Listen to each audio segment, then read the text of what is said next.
আসসালামু আলাইকুম প্রিয় বন্ধুরা, সবাই কেমন আছেন? আলহামদুলিল্লাহ আমি ভালো আছি। আজকে চলে আসলাম মারু ভাইয়ের পান খেতে। তো আমরা দেখবো আজকে কিভাবে পান গাছ রোপণ করতে হয়। আসসালামু আলাইকুম ভাই, কেমন আছেন? আলহামদুলিল্লাহ ভালো ভাই, আপনি কেমন আছেন? আলহামদুলিল্লাহ আপনার দোয়ায় ভালো আছি। তো মারু ভাই, আমরা আজকে শুনলাম আপনারা নাকি পান গাছ রোপণ করেন। তো কিভাবে পান গাছ রোপণ করেন একটু দেখেন। আপনি দেখাচ্ছি কিভাবে পান গাছ রোপণ করি। আসলে প্রথমত হচ্ছে যে একটা পান গাছ যখন রোপণ করে তখন তার কিছু নিয়ম আছে। যেমন এই জায়গার মধ্যে ধরুন কথার কথা, এটা হচ্ছে পান পোয়ার, যেটা পোয়ার বলে। এটা প্রথম এই জায়গাতে সমান করে কাটা হয়, ঠিক আছে? তারপর নিচেও ভাইয়া এইভাবে কাটা হয়।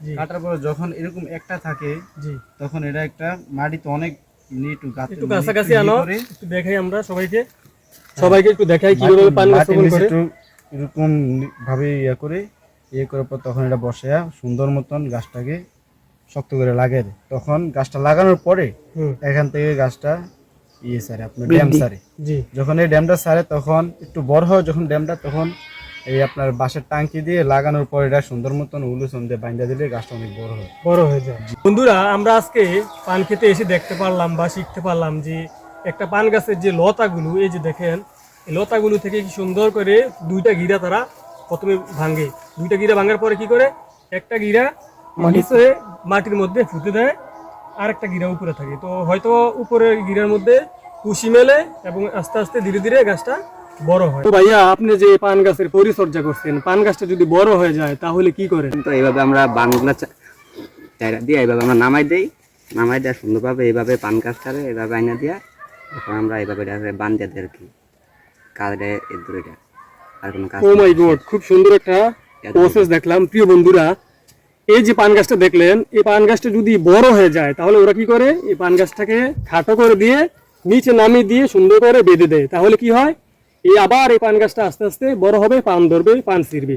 আর এই লতাটা কি করে, ওরা সুন্দর করে মাটির সাথে প্রসেস করে দেয়, আবার নতুন করে কুশি মেললে অনেক পান তারা উৎপাদন করতে পারে। প্রিয় বন্ধুরা, দেখেন কি সুন্দর পান ক্ষেত।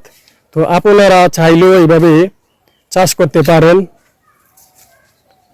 আমাদের মারুফ ভাইয়ের ওনার নিজের প্রজেক্ট আছে এবং হাঁস মুরগির খামার আছে, পান ক্ষেত আছে। উনি একজন সফল কৃষক। এই যে দেখছেন, পান ক্ষেতের মাধ্যমে কি সুন্দর একটা মরিচ গাছ, এই যে দেখছেন মরিচ গাছের মধ্যে অলরেডি মরিচ ধরছে। আমাদের মারুফ ভাই একজন সফল উদ্যোক্তা।